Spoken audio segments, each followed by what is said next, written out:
Hello everybody, and welcome to this series of technical videos on millimeter wave sensing.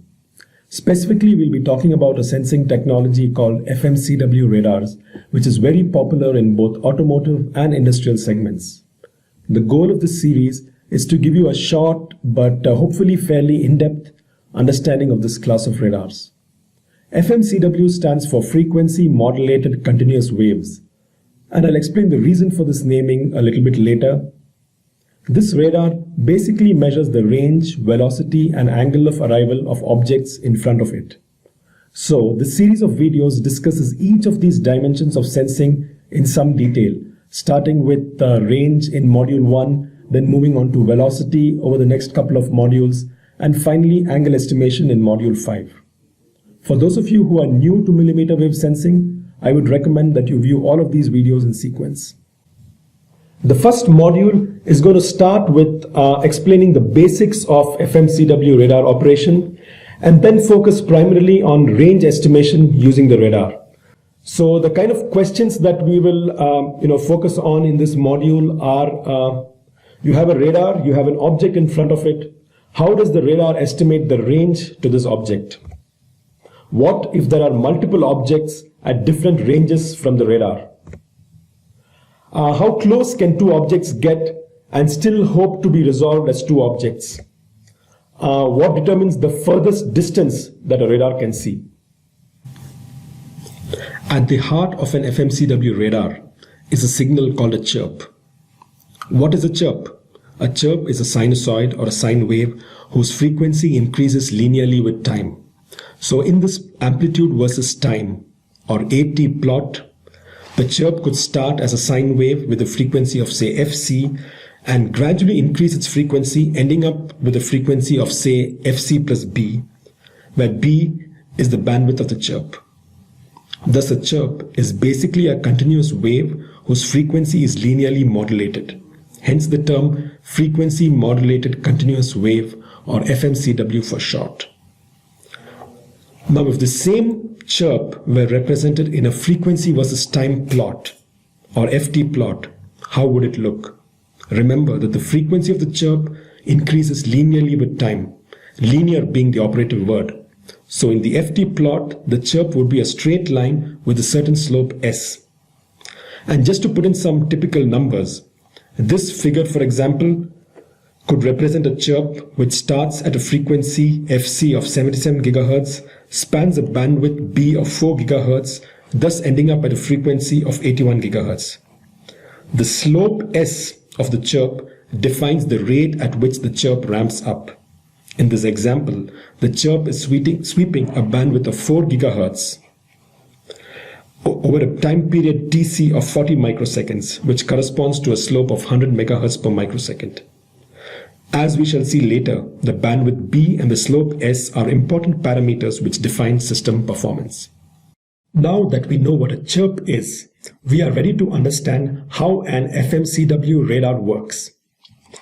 This here is a simplified block diagram of an FMCW radar with a single TX and a single RX antenna. The radar operates as follows. The synthesizer generates a chirp. This chirp is transmitted by the TX antenna. The chirp is reflected off an object and the reflected chirp is received at the RX antenna. The RX signal and the TX signal are mixed and the resulting signal is called an IF signal. IF standing for intermediate frequency. We'll analyze the IF signal in more detail in the next slide, but first, let's spend a little time understanding this component called the mixer. What is a mixer? A mixer has two inputs and one output. A simple way to understand the mixer is as follows. If two sinusoids are input to the two input ports of the mixer, the output of the mixer is a sinusoid with the following two properties. Property number 1. The instantaneous frequency of the output equals the difference of the instantaneous frequencies of the two input sinusoids. So even if these sinusoids, if their frequencies were varying with time, the frequency of the output at any point in time would be equal to the difference of the input frequencies at that point in time. Property number 2. the starting phase of the output sinusoid is equal to the difference of the starting phases of the two input sinusoids. These two properties are illustrated in these equations here, where x1 and x2 are the two inputs and x out is the output of the mixer. So note here that the two inputs have frequencies of omega 1 and omega 2 and starting phases of phi 1 and phi 2 respectively. And the output has a frequency of omega 1 minus omega 2 and a starting phase of phi 1 minus phi 2. Let's look more closely at the operation of the mixer in the radar. And I think it's best illustrated using the FT plot that we talked about earlier. So the plot here refers to the RF signal. So you have the transmitted chirp here and the received chirp here. Note that the received chirp is a time-delayed replica of the TX chirp. And for now, I'm assuming there is only one object in front of the radar, hence only one RX chirp. Remember from the last slide that the output frequency of the mixer is the difference of the instantaneous frequencies of its two inputs, namely the TX chirp and the RX chirp. So to generate the FT plot for the IF signal, I just need to subtract this line from this. And as you can see, these two lines are at a fixed distance from each other, and that fixed distance is given by the slope of the chirp times the round trip delay. In other words, S tau. So a single object in front of the radar produces an IF signal consisting of a single frequency given by S tau. Now tau, the round trip delay from the radar to the object and back, can also be expressed as twice the distance to the object divided by the speed of light. So this is the fundamental concept to remember. A single object in front of the radar produces an IF signal with a constant frequency given by S 2D by C. Now, it is important to note that the IF signal is only valid from the time the reflected signal is received at the RX antenna. So if you were to digitize this IF signal using an ADC, you need to make sure that you only pick up samples after this time tau has elapsed and only up to the time where the TX signal is present. Another point worth noting is that the round trip delay tau is usually a very small fraction of the total chirp time. So for example, for a radar with a maximum distance of 300 meters and a chirp time of 40 microseconds, this ratio of tau by TC is only 5%. Fourier transforms are at the heart of FMCW radar signal processing. As we will see throughout this series of videos, they are used in range, velocity, and angle estimation. So we will from time to time take short detours to remind ourselves of relevant properties of Fourier transforms. A Fourier transform converts a time domain signal into a frequency domain. So a single tone in the time domain produces a single tone in the frequency domain. Likewise, two tones in the time domain should result in two peaks in the frequency domain. But is that always the case? So in this example here, within the observation window of T, the red tone completes 2 cycles while the blue tone completes 2.5 cycles. And this difference of 0.5 cycles between the red and the blue tone, it seems, is not sufficient to resolve the two tones in the frequency spectrum. So here you have only a single tone corresponding to the contributions from both these signals. Let's now double the observation window from T to 2T. Doubling the observation window now results in a difference of 1 cycle between the red and the blue tones. And as you can see, the two tones are now resolved in the frequency spectrum. So the takeaway is that longer the observation period, better the resolution. And in general, an observation window of T can separate frequency components that are separated by more than 1 by T hertz.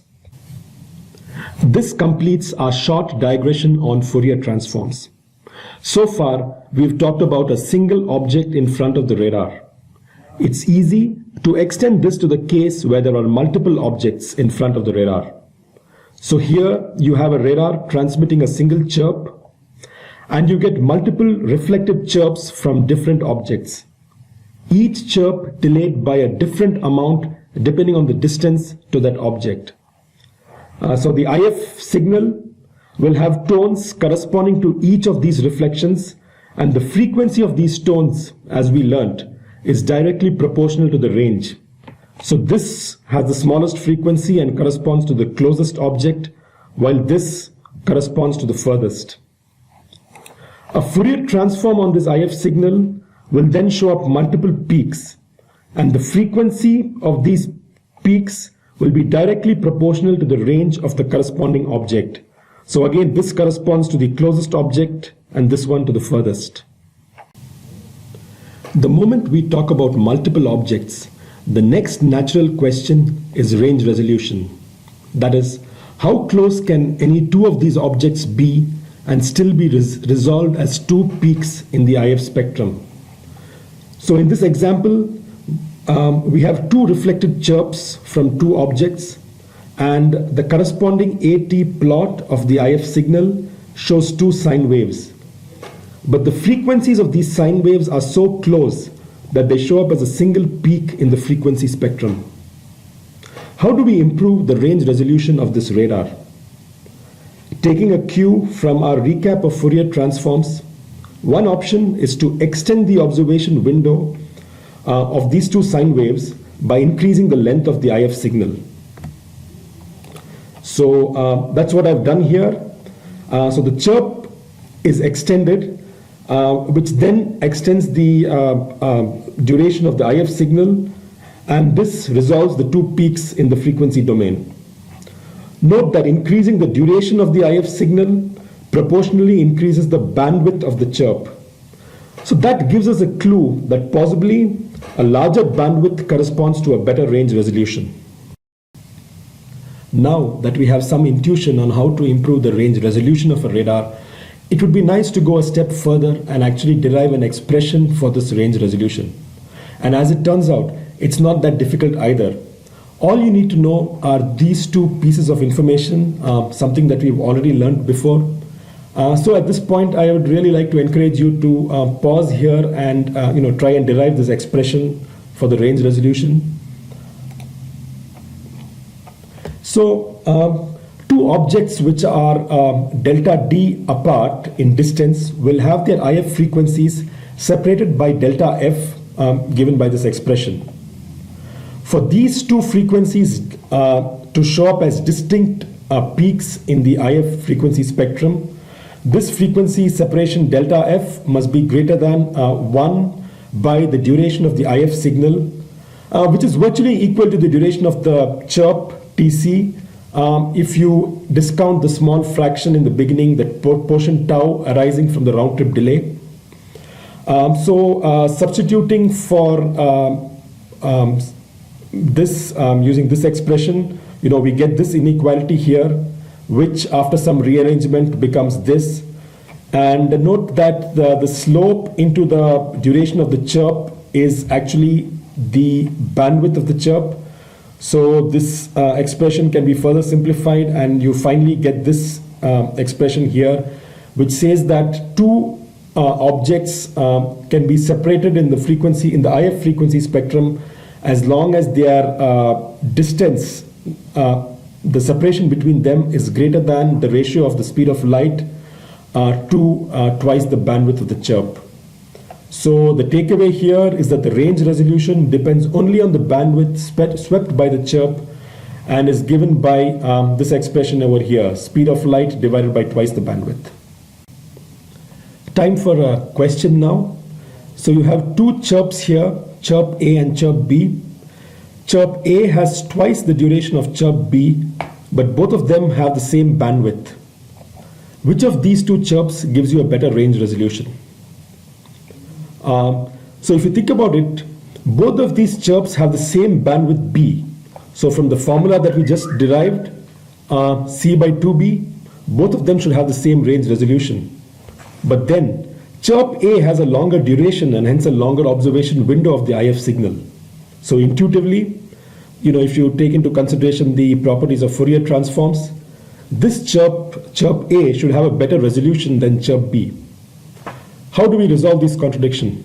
Something for you to think about. So we've talked about the IF signal and that the frequency of tones in the IF signal is directly proportional to the range of objects.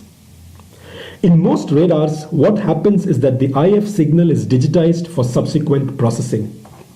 So it's first low-pass filtered and then digitized by an ADC and sent to a suitable processor such as a DSP. The DSP could begin by doing a Fourier transform to estimate the range of objects and subsequently do other kinds of processing to estimate the velocity and angle of arrival of these objects. And this is something we'll get to in subsequent modules.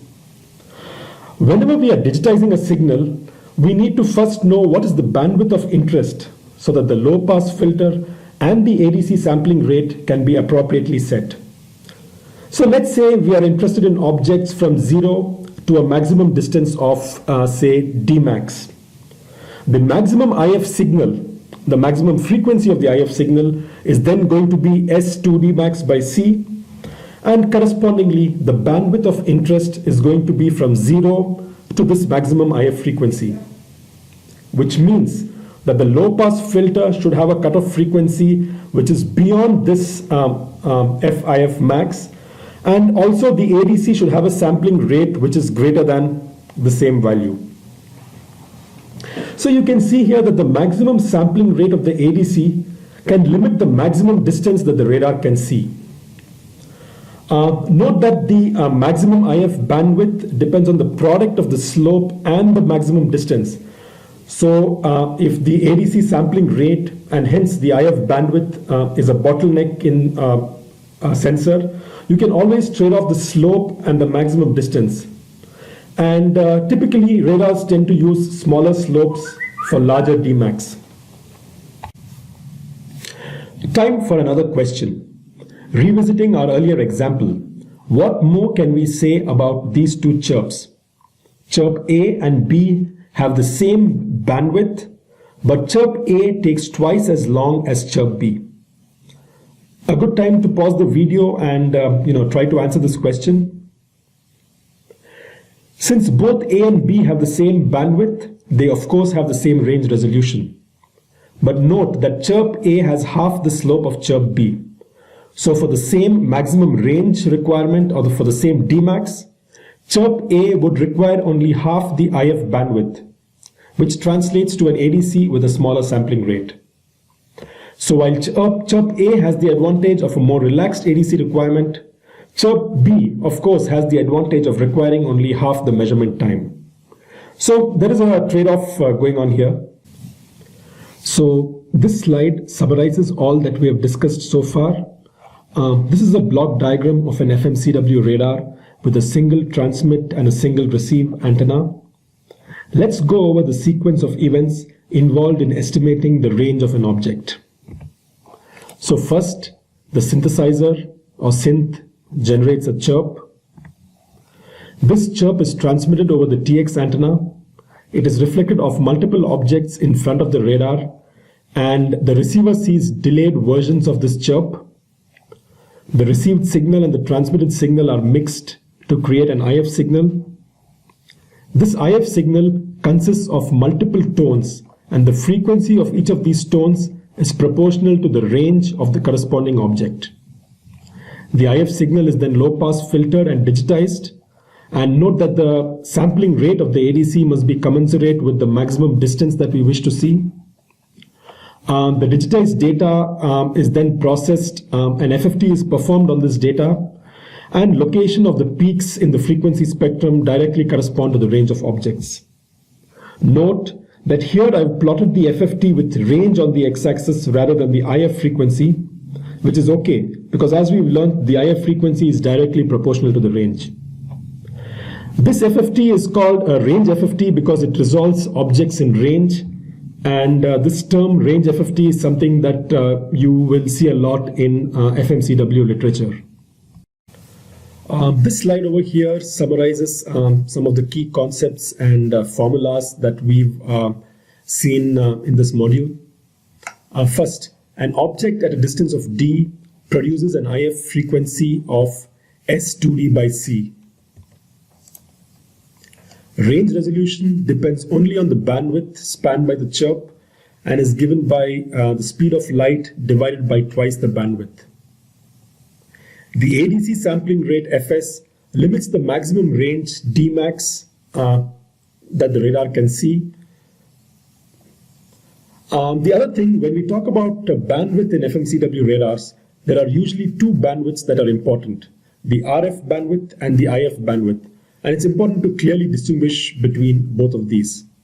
So the RF bandwidth is the bandwidth spanned by the chirp. A larger RF bandwidth directly translates to a better range resolution. RF bandwidths are typically in the range of a few hundreds of megahertz to several gigahertz. An RF bandwidth of 4 gigahertz, for example, translates to a range resolution of 4 centimeters. An RF bandwidth of 500 megahertz translates to a range resolution of about 30 centimeters. The other bandwidth is the IF bandwidth. A larger IF bandwidth primarily enables the radar to see a larger maximum distance. Also enables faster chirps. By faster chirps, I mean chirps with higher slopes. The IF bandwidth of typical radars is in the low megahertz region. So that's one of the neat things about FMCW radars, that you can have an RF signal spanning a large bandwidth of say 4 gigahertz, but yet your ADC will only need to sample a signal of a few megahertz. This concludes the first module in this series. We focused primarily on range estimation using the FMCW radar. Here's a question to motivate the subsequent modules. So there are two objects equidistant from the radar. How will the range FFT look like? Now, since both these objects are equidistant, the range FFT will have a single peak corresponding to this range D and incorporating the effects of both these objects. So how then do we separate out these two objects? It turns out that if these two objects have different velocities relative to the radar, then they can be separated out by further signal processing. And to understand that, we need to really look at the phase of the IF signal, which is something we will be doing in the next module.